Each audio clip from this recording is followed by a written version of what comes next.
Today is publication day of the Year of No Nonsense, so super celebratory day. I am airing an episode of the podcast where my good friend Jessica Gore from Moon 40 Marketing interviews me about my life and the book that was upcoming. So we recorded this episode 5 days before publication day, and Jessica said, maybe record an intro and let them know that you're feeling better.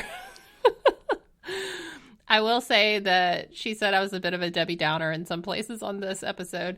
I did not mean to be, but I really have a hard time being anyone other than myself at wherever I am in life. So this episode is an interview with me. I hope you all enjoy this episode with your host, Meredith Atwood, interviewed by Jessica Gore. Hi, and welcome to the Same 24 Hours podcast. I'm Meredith Atwood, author of the book, The Year of No Nonsense. I'm a former attorney turned writer, speaker, and Ironman triathlete. Although right now, all I really like to do is lift weights. We all have the same 24 hours, but it's what we do in those hours that leads to our greatest health, happiness, and success. It's my goal to crack the code on a life of less nonsense so we can all make the most of our 24 hours.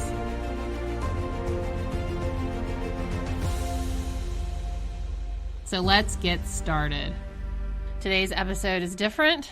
It is in celebration of publication day of the Year of No Nonsense. Yay! But it's a weird episode because I am being interviewed by my good friend Jessica Gore with Moon 40 Marketing. Hello, Jessica.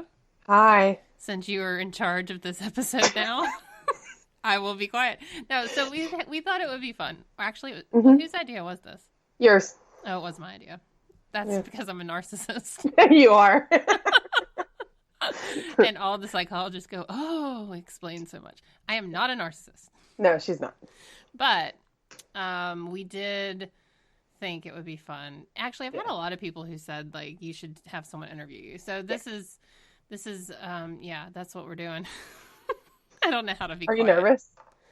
No. Are you nervous? No. No. See? That's what two Enneagram 8s do. Yeah. We're like two. Go for it.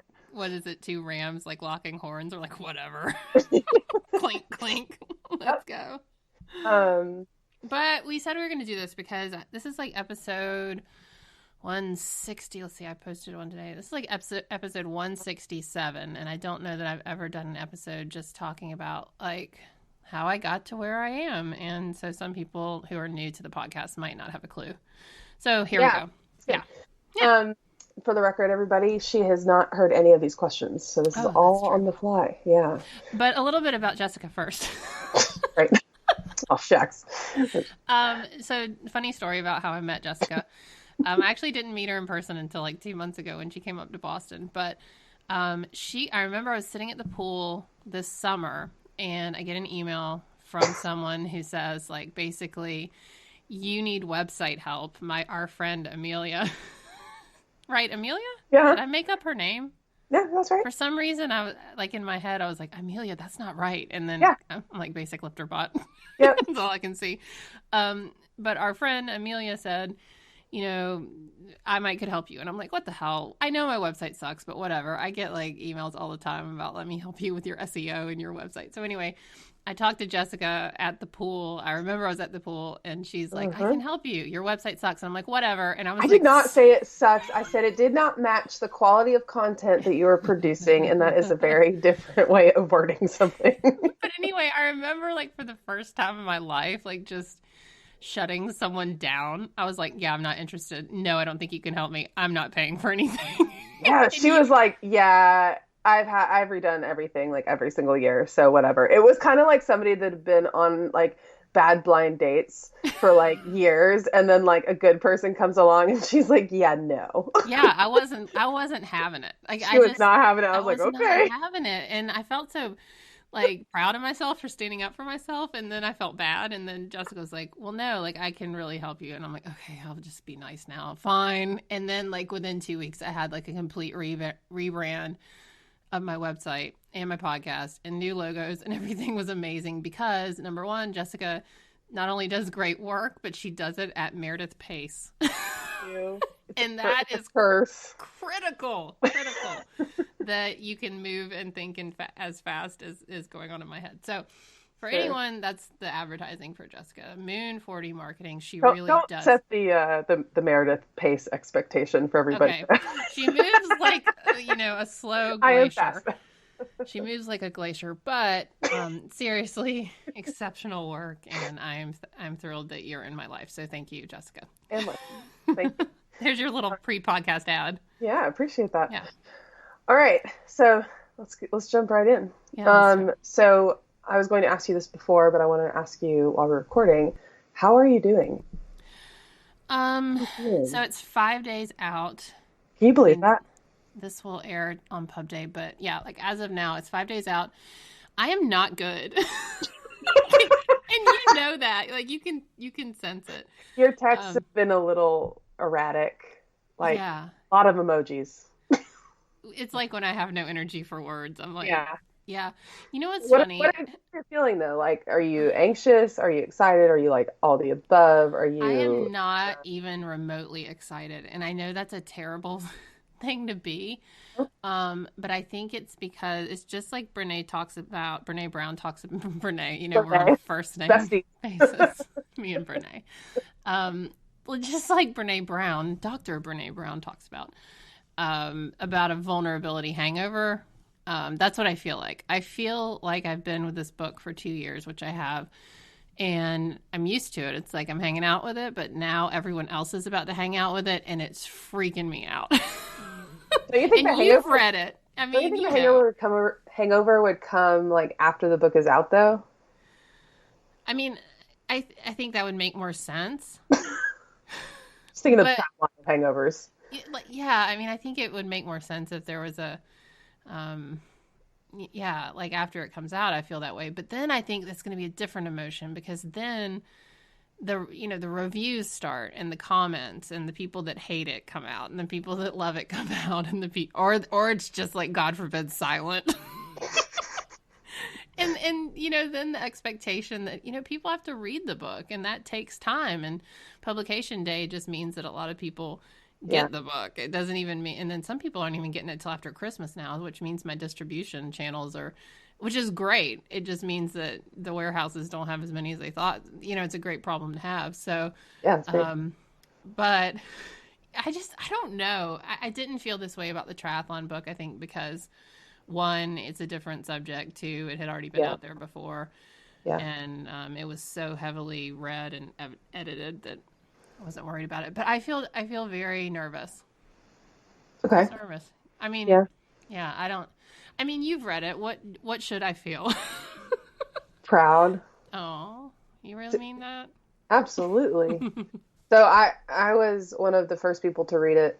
She sent me a copy just because I was doing her rebrand, and she's like, well, you should probably know it's about to go into the world. Like, don't try and put butterflies on my website, okay? Yeah.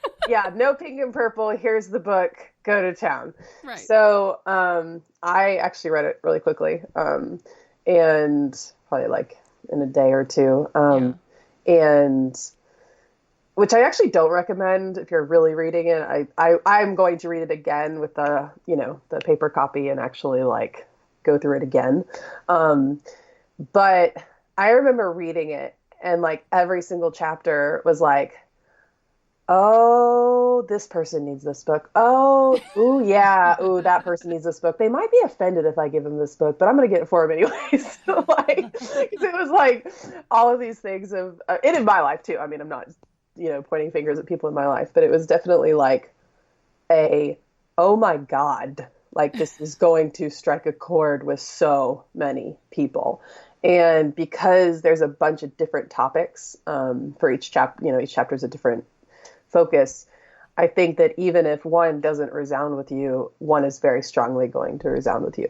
So because everybody's at different points in life, right? Yeah. And everybody has different addictions and different struggles and different, what they're dealing with in life at the moment. So Yeah, I think you should be absolutely proud. A little terrified.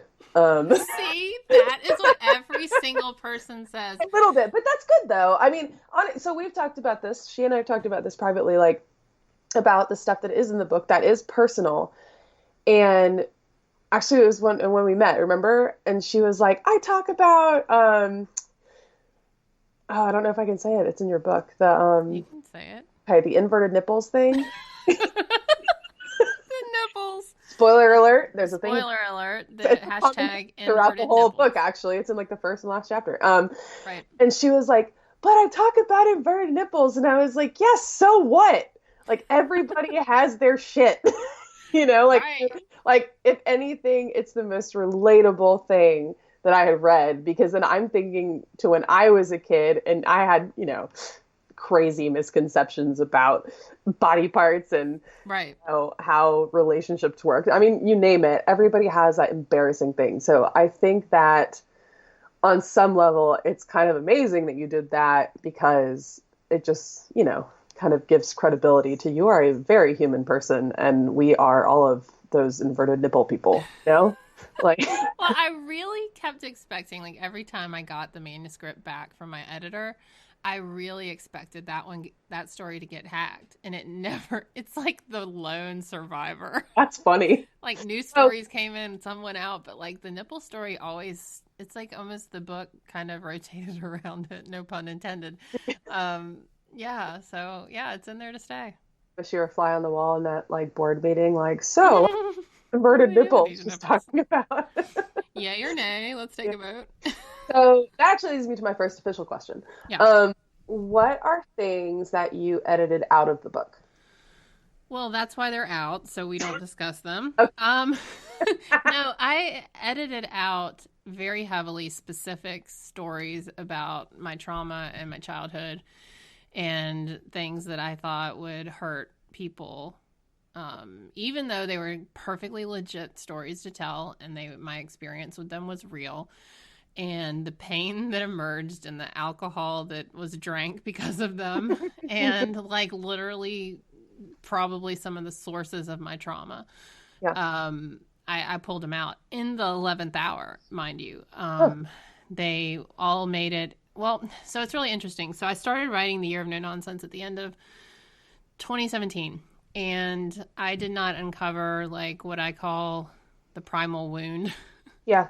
I mean, I didn't invent that word, but it's what psychologists call kind of the wound that caused all your shit. Right. Really, I didn't uncover that. I didn't uncover that until early this year, and the book was 70% done, and so I had to change a lot. I changed a lot of my theories. I changed Hmm. a lot of my thinking, and a lot of things just changed with the book. And so when I was dealing with this stuff, I used the manuscript as therapy. Right. And so I would send revisions to my editor, and she's like, "Oh no," like, and things would just come out, like She's no, like, what is going on with you? no.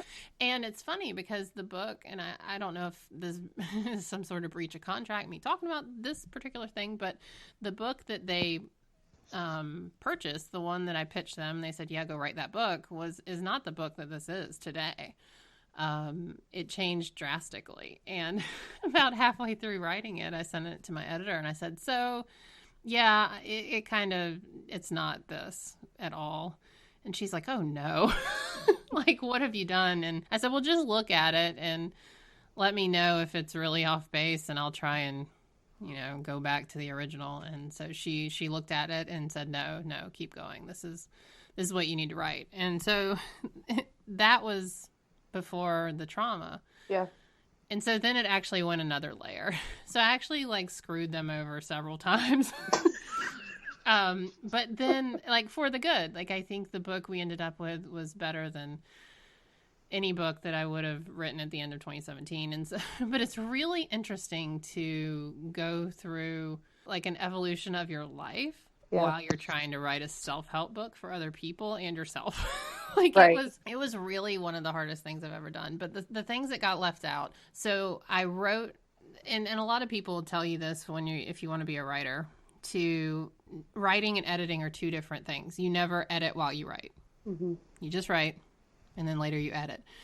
And so I wrote and wrote and wrote, and then later I edited. And so a lot of the stories that I needed to write for my own therapy and to get to where I was and to help uncover things, they didn't need to go into the book. I mean, it would have made for a much more interesting book, but I chose to pull out a lot of specifics because I had to think of myself as a parent in 30 years from now. If my children decided to, go off and write a book, like what would really hurt me and what was unnecessary, what was gratuitous, and not just about my parents, but just about my life, my friends, my church.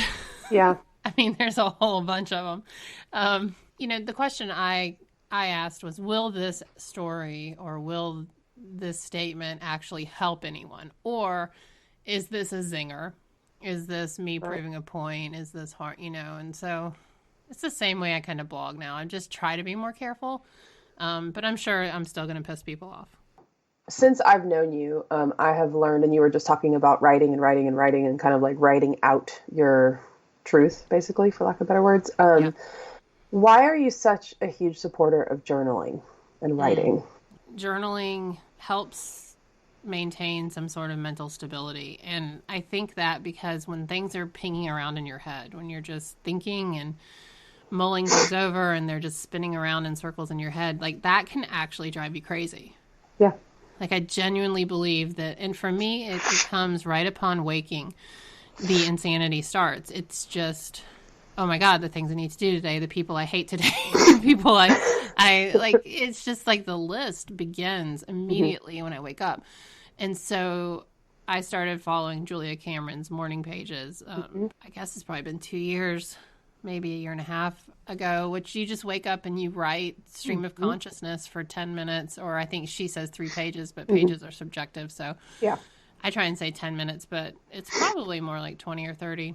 But that stream of consciousness does a bunch of things because it allows you to just dump your brain out yeah, and get out the circular thoughts that are going to drive you crazy the whole day if you don't get them out. And so what journaling has done for me is it has provided a sense of clarity, a sense of release. It helps me think the things and put them on paper versus saying them out loud to someone, which I think is, it's a relationship saver. Like if you find yourself really angry, taking pen to paper that no one will read versus mouth to other ear is really beneficial. So I always encourage journaling, and I especially encourage it in anyone that is starting a sobriety journey, especially because the voices in your head during like baby sobriety are really loud, and it's a great tool to kind of get through that.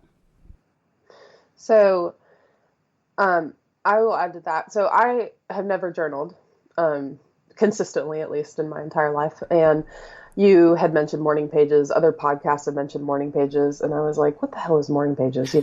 So I ordered The Artist's Way, and I started doing morning pages, and I'm very proud actually because I did it. I've done it. I skipped yesterday because I wasn't in town, but I think I'm at like day 35 or something consistently, and yesterday I felt like something was missing.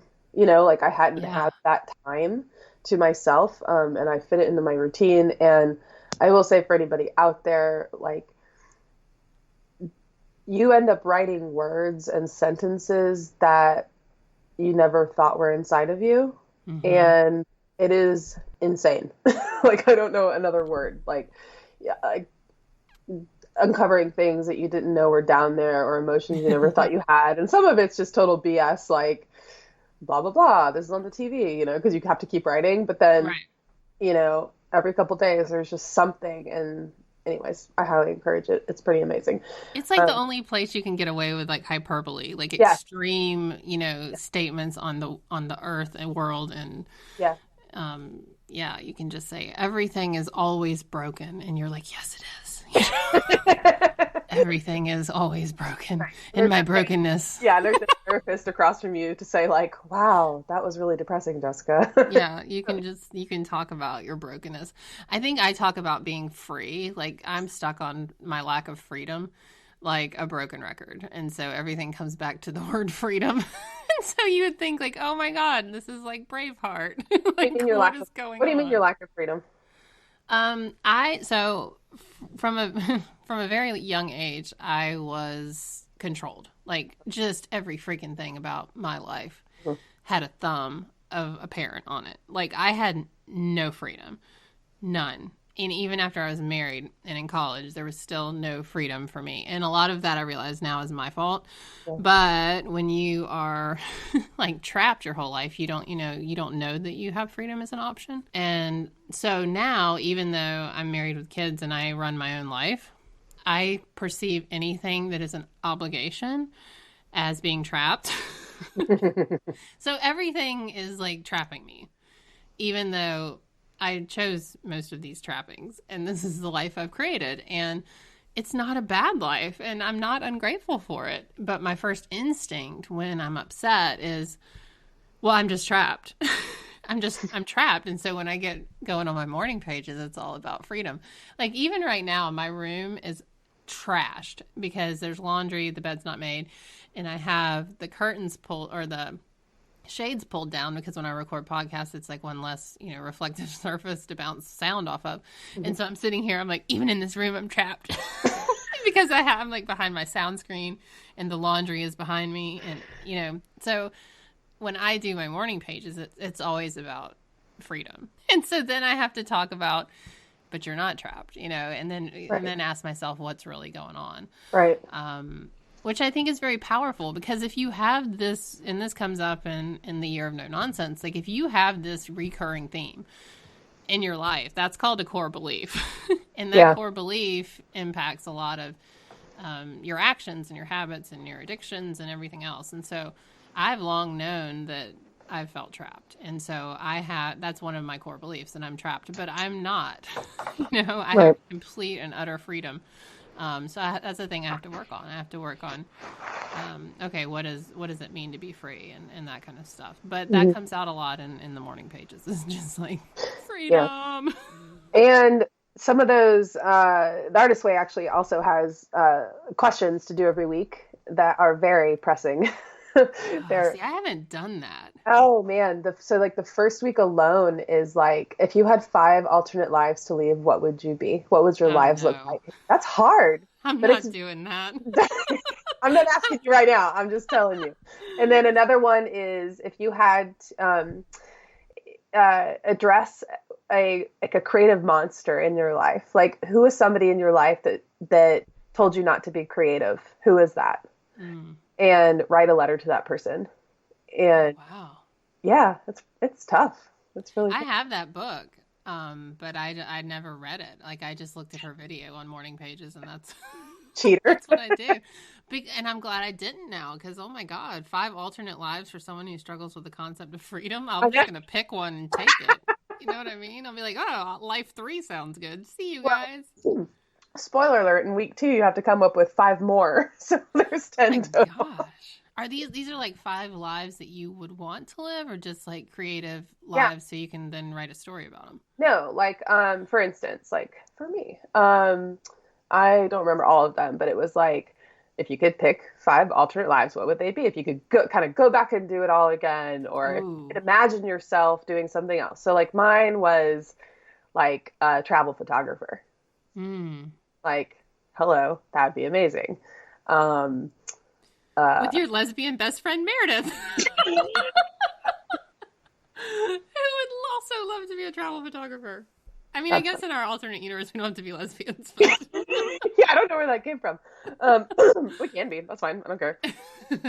It's our alternate universe. We do. I don't know. Both 8s. I don't know if that would work or not, but I guess your husband is now. So,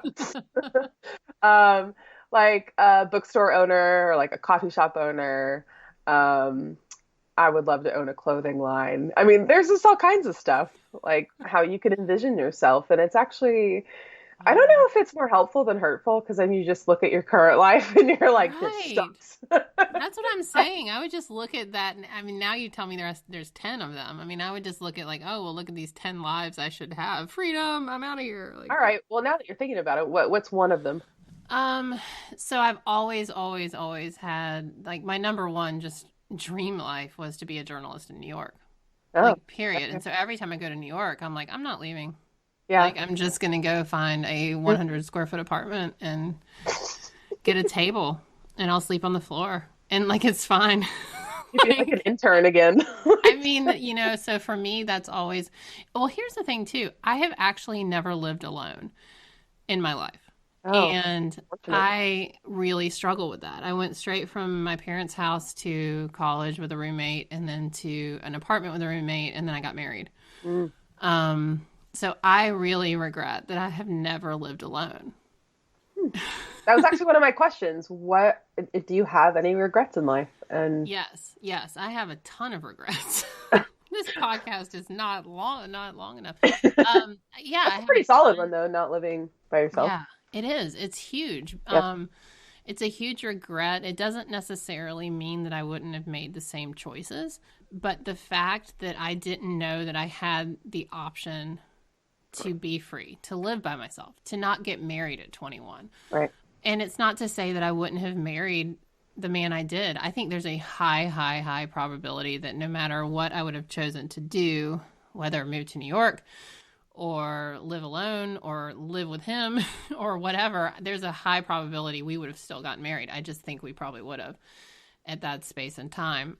But yeah, like to not have figured out what I wanted and to not just have my own fridge with my own stuff in it. That seems so trivial to anyone that probably has had some freedom, back to that word. But yeah, I mean, I really regret jumping from college to marriage. Not that I regret marriage, not that I regret who I married, but I regret that I didn't Yeah. take the time to figure out, what do I want? Who am I?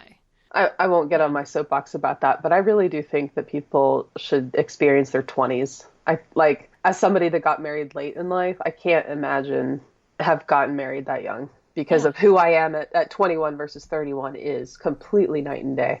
Anybody listening, you're 21, want to get married, go for it. I'm just No, don't. Don't. what? You're a bloody Or don't, idiot. actually. I'll No, let- I don't have authority on this. you're a fool. I'm sorry. You're an absolute fool if you get married at 21 and you don't even know it. 20s are just, I think, an underestimated decade in your life of growth and Yeah. really becoming, who you are, because that's when you start working, you start getting in, business environments, you create that core group of friends, that's when you really create your core beliefs, because now that you're on your Hmm. own, you don't have anybody to tell you what to think, you create it on your own. Um, and just that decade, and that's why I empathize with you, because I did have that time and I did live alone and I did have only my stuff in a fridge and I lived with my dog in a 1 bedroom apartment in Little Five Points in Atlanta underneath a house. It's like this like Hmm. maybe 400 square foot basement apartment, but you know what? It was amazing. It was great. And And you know what I did in my 20s is I drank myself into damn near death, and I made really bad choices, and I hated that I chose the legal profession. Like, my 20s were an absolute waste.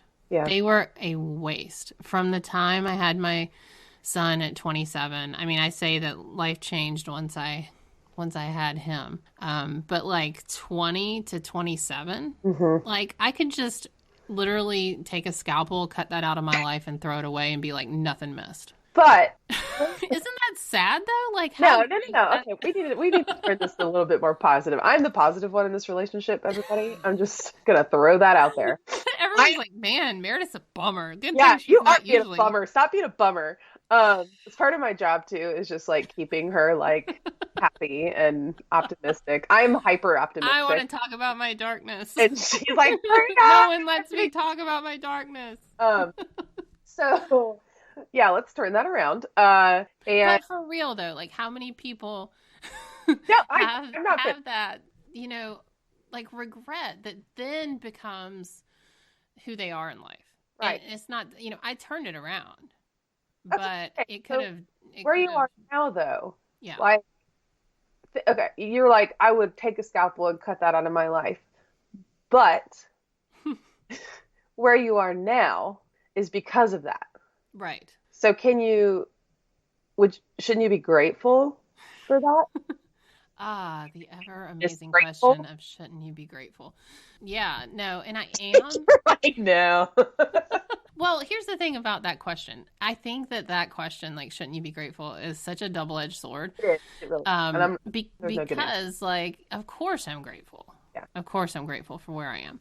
But, and this also goes to the idea of regret is a waste of time, because if I like think about that for more than the span of that we've just talked about it for like 6 minutes, I will start to spiral. Right. I will start to get so angry and so blamey and so just full of regret, because my biggest drinking days were from 21 to 25, I guess. So yeah, I am grateful for it because it showed me what good is. But the whole idea of like, well, shouldn't you be grateful for it? It kind of, I don't know. It like I said, I just can't Grateful think is a about. bad word, I guess. It's Yeah, not I poor don't choice of word. know. I'm just saying, so here you are being able to motivate other people, right? And being able to help other people out of their regrets and their abyss. Yeah. And that's pretty powerful, like honestly. And I think there's a lot of people out there that try but have never been there before. And that's another reason I said you should be proud of the book, is because that you have come through all that, and so many people you've already impacted, not to mention how many people you are going to impact, because the book is going to be everywhere, which is super exciting. So that's what I mean by grateful. Yeah, I know. But I think it's But you're just being a bummer today. I'm sorry, I'm a bummer. Maybe we should have done this like 3 weeks ago. No, because here's the thing. And okay, I'm getting cheery again. Good. You like cheering. Okay, Meredith. so I tell people all the time, there's literally nothing you can do about the past. Nothing. Right. And so I do not spend my time in the past. I hardly even think about my 20s. And so like when we started talking about the 20s and the alternate lives, and when I'm like, oh my God, like all of a sudden all the dark clouds rolled in, and I'm like, shit. Because I can't think about that, because the shame storm comes and the regret comes and the pain. And so literally what I tell people about, like, you can't focus on what could have been, what you should have done. You only have today. I do that as much for myself as for helping other people, because you really can't. You can only focus on what you can do today and in the future. I mean, even though the future, who knows what that is, right? So yeah, it is a bummer when I talk about the past and regret, because it internally, like, there is like the effect on me when I truly think about that is very painful. And so when you're like, you're a bummer, I'm like, yeah, it's because I'm dark right now. I mean, because like literally I stepped into it for a minute and I'm like, fuck, that really, it's hard. And I think all of that to say that I think it's very easy that if someone is prone to regret and living with guilt for whatever thing, why they feel stuck. Because if I wanted to spend 10 more minutes thinking about my past, I probably would ruin my whole day. And if I chose to revisit that every morning, I would ruin every day for days to come. And so part of the morning pages that's so beneficial is you can get that stuff out. Right. And part of trying to live in the present is you don't keep going back there every day to the things that you can't change. And so this was a really good exercise in proving that. So isn't everyone verbal morning pages, everybody, at 3:15 p.m. I mean, I think it's also good for people to hear, like, oh, well, Meredith's kind of a pain in the ass sometimes, as proven by Jessica. Yeah, so I don't know. Okay, so another thing about your book, so you talked about like the process about how you started writing it and you gave it to your publisher. I am actually curious because I, like Meredith said, I kind of found out about her through a friend, her podcast, I think kind of like early summer. So I actually wasn't really one of the original people that kind of followed the Year of No Nonsense stuff before it was what it is today. That's literally going to be published in like Walmart, Target, Barnes and Noble. Like that's a pretty big leap, right? So when was that point where you wanted to turn it into a book? Where you were like, this is a book. That's it. The book that, and I'd have to really go back and look at this. I'm not actually sure if The Year of No Nonsense was the original book title. I'm not actually sure because at the time I was also working on the suckline theory, which will probably eventually be a book too. But I'd buy that. yeah, I don't know what it's about, but it sounds good. the suckline, yeah, that basically you list your top priorities and then you take a line and you draw it through the middle and everything below that line sucks. Like you don't touch it, you leave it alone and you just deal with the priorities above that line. And it's like, it's just basically like a crisis management theory. And so I posted that years ago on the blog, and so a lot of people loved it. And I've done some talks around it, and so I know that was a big part of the pitched book. But the Year of No Nonsense, the hashtag and the group and all that did start in 2017, and we had like a pledge around that. But I would have to go back and look about how this turned into a book. Like I don't even remember. Is that weird? No, it's not. I feel like I work like that when. Like creatively, that I don't even remember how it started. I just know that this is what it is now. It's like, you know, the baby lion and Lion King. It's like, whoa, here it is. I don't know how we got here. That was a hell of a sound effect. So, speaking of the Facebook group, I'm actually not in it. Oh, really? No, I'm actually not, and I think I made the header for it, or something, maybe, I don't know. Welcome to my life, everybody. Right. So can you tell me, because I'm sure a lot of people are going to want to join after this, because I think it's like on your website, places like that. What's beneficial about having a group like that, and what kind of things do you guys like work through in that? Well, and you know, it started out. Facebook groups are so weird right now. I mean, I used to have a ton of them, and they were highly, highly interactive. And especially in the triathlon space. And then they got catty. And then they got quiet. And then they got catty again. And then they got quiet. And so then I just removed them. And then people got catty. And so it's like, whatever. Like, whatever. And so this group was based off of the pledge I created, which you can probably find on like Google Images. But it was like a list of like tenets of a year of no nonsense. Like I'm not going to feed into the drama. I'm not going to take part in people pleasing. And so it really does have its roots in this group, but the group is kind of quiet. I mean, I basically go in there and I'm like, please buy my book. I need people to buy these books. And then everyone will like give me a heart. So right now it's kind of quiet, but it's a group for people to use, you know, to talk about how they're applying the Year of No Nonsense. And I expect it to, I really do expect to maybe make it into more of like a book club once people have the book. And well, I just added that to my list to revamp the Facebook group. Thanks for that. Your list is now create book club. Yeah, exactly. Weekly prompts. So congratulations. So are there any stories that come to mind of people that have read the book or followed you and have taken that pledge that you're just like, damn, that's awesome. Good for you. Yeah, so I've had a couple of people pre-read it and their words, not mine, you know, I'm completely blown away by this book, but there's always a but. They say, but this is exactly what I need, but not everyone is going to be ready for this. And it's weird because almost everyone that's read the book has a but about it, which is really interesting because I'm trying to think about the last time I read a book where I said, oh my God, this book changed my life. But and so I don't know what that means, you know? And that's where I think the anxiety around, like, when you're like, how are you doing? I'm like, I don't know. Like, there's a lot of butts involved. There's a lot of butts, man. A lot of butts and a lot of boobs.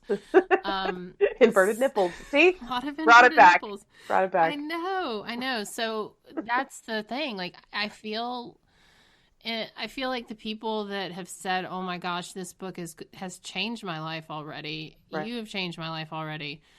But you're not for everyone. And I think it's kind of a good synonym for just life and for people in general. Like, not everyone is going to like me, and not everyone's going to like my book, and not everyone has liked me or liked my other book. Right. And that's okay too. And that's okay. Because here's the thing. I know for a fact at this point that my existence has meant something to a handful of people. Like I know direct impact that me getting sober had on families. Absolutely. I know direct impact me talking of my suicide attempt had on families and things like that. So even if this book sells 10 copies and all 10 people give it 1 star, I know it doesn't matter, because there's been points in my life that I've been able to have an impact. And really, I mean, what else matters? Right. I mean, I would like to be able to make a living doing this, but nothing is promised, and there's just no guarantees. But I gave it my best shot. I mean, I gave this book everything I had, and so much to the point where my husband's like, "What's your next book going to be?" I said, "Well, it's going to be fiction, because I've got nothing left." Like, I mean, he said, "Well, surely you can." I'm like, I have nothing. I have not a single drop ounce to give of myself left. Yeah. Not anytime soon. Like, truly, I gave it everything. It's all that I have. I mean, that's all you can do. Yeah, I think that's awesome. So, last question that I have is, I know that Year of No Nonsense covers a lot of things. Not a ton, but, just different topics in general. What is if people could read it and take one thing away, what would that be? But when they close that last page, what do you want them to feel or think? I want them to Other realize. people don't hate you and say a but in the review. But I want them to realize that their biggest personal brand of nonsense that they can put their finger on, I want them to get to that. Uh-huh. I think that is the goal of the book. And the problem is, on the surface, we think our biggest problem is X. Like, we think, oh my goodness, I need to lose weight. Right. That is not your problem. Your problem is about 10 levels deeper and to the right 100 feet. Like, yep. I want people, and this is where I think the but comes in, because you can read the book and you can go, oh, it's a great idea. My personal brand of nonsense is my weight. And then you can do some work around that, but you're not doing the work.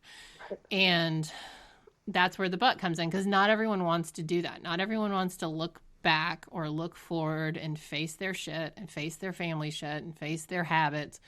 Not everyone wants to do that. But if you're in a position where you want to change your life, right, and you're suffering and you're tired and you're like, I'm done feeling this way, then you need to keep digging. And so the thing that I want people to take away is the ability to question their final answer.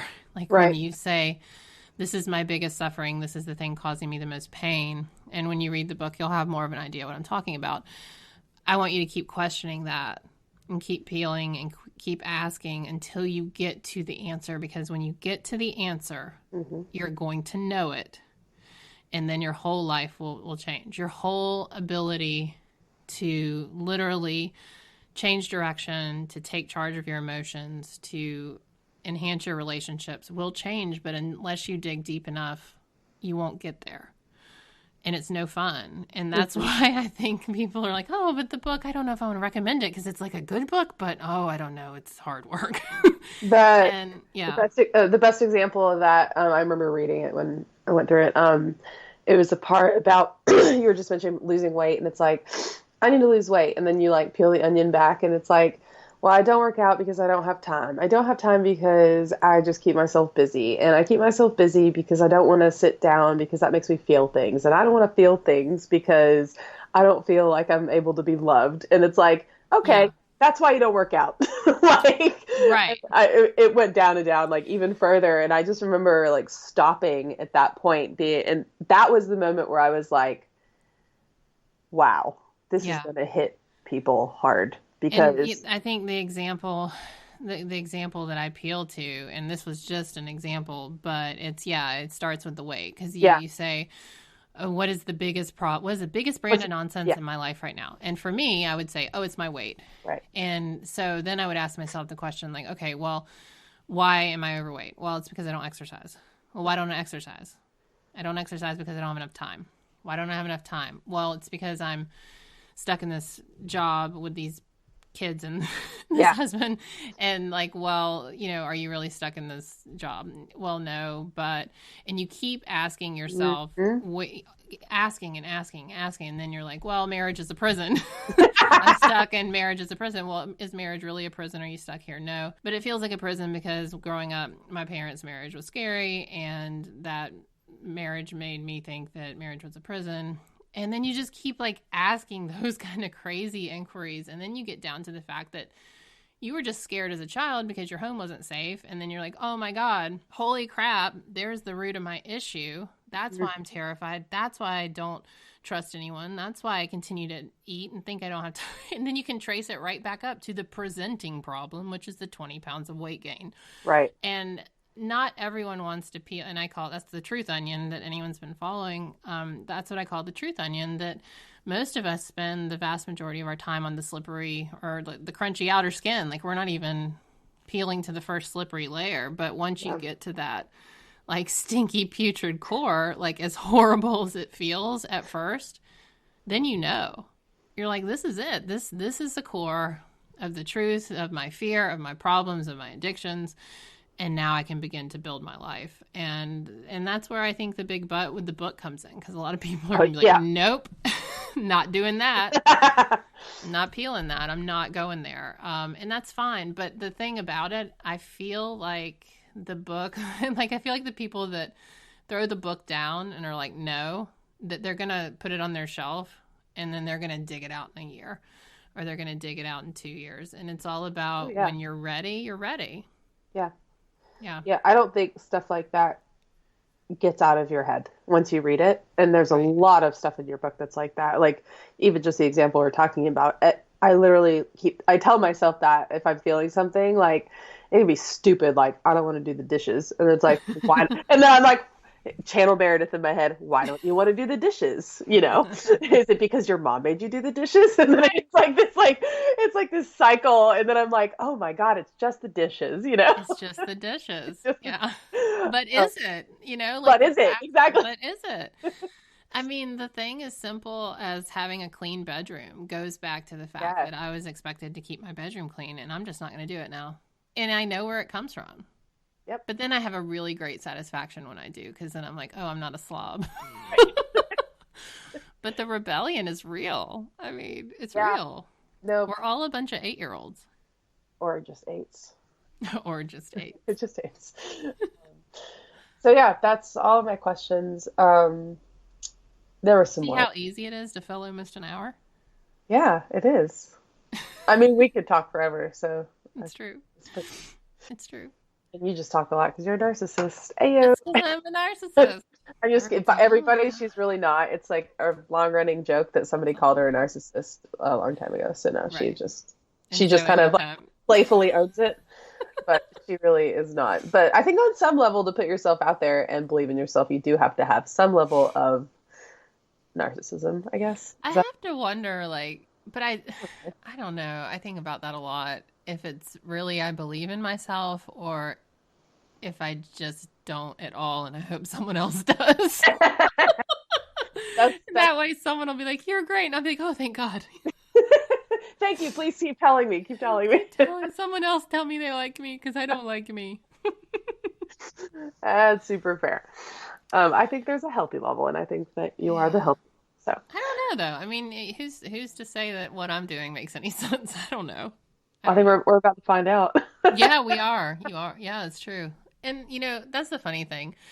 I feel like this book is going to change everything or absolutely nothing. I feel like I'm going to be like, oh my God, it's so great. Everything in life is so good. Or like nothing is going to change and it's just going to be the same. And then I feel like either scenario is terrible. And I think that's why I'm having a hard time with it, because either way, my life changes. And my life has been changing so much for the last decade. I just You're alone. I mean, you've moved twice. Yeah. And I feel like if the book takes off and it becomes a bestseller and everything is awesome, then that changes everything for obvious reasons. And then if it doesn't, it changes everything because, like, then I have to go back to practicing law. You don't have to go back. Then I have to go, like, yeah, I mean, I got to do something. I got to go do Bummer something. Meredith needs to take a time out until at least like No, 6 I'm months. not a bummer. It's Am I a bummer? kind of bummery. Why? Because you're like, I People don't know. want to hear that it's going to be a bestseller. Yeah. Then they'll be mad at me because now I'm famous. Shut up. She's so cocky. See, you can't win, Jessica. That's what I've been telling you. I really cannot. I'm done. Signing off, Meredith. Don't you have a Facebook cover to make or something? I have like 10 tasks. Bitterly. I'm delinquent because I'm a masochist and I'm in law school. So. No. Oh yeah, you are in law school. Oh yeah. So everyone, Jessica is in law school. Like, so she gets salty anytime I mention law. Because that's like what she's doing right now. And she's like, I don't get it why you hate law so much. I mean, I like, get you why you hate it, but I don't know. I know. I honestly just keep forgetting that. I mean, I know you're in law school, but I keep forgetting that every time I say that, I'm like crushing on your dream. So I'll stop. I mean, I won't stop. You're not crushing on my dreams. My dream is to get through law school. I don't have any dreams beyond that. And I can't explain it. And I tell people it's like you doing, 8 Ironmans or whatever. It's just like something that like you want to do. Like you're like, I want to do an Ironman, and you did an Ironman. Yeah. And mine has been for 15 years. I want to go to law school. And that's where we're at. And that's fine. I feel like if I hadn't done it, I would have the same thing. Oh, like it's literally been on my brain for 15 years. And then I finally am like have the opportunity to go, even though I have a child. And so yeah, you can dump on me all you want. I don't care. Because I don't want to work in big law. I don't even know what I want to do with it. I just know that this is what I'm supposed to be doing right now, and I'm lucky enough to be able to do it. You're like, I know that I don't want to interview you for a podcast ever again. That is not true, actually. This is super fun. You're like, one thing is sure. Things I know for sure. Hashtag Oprah.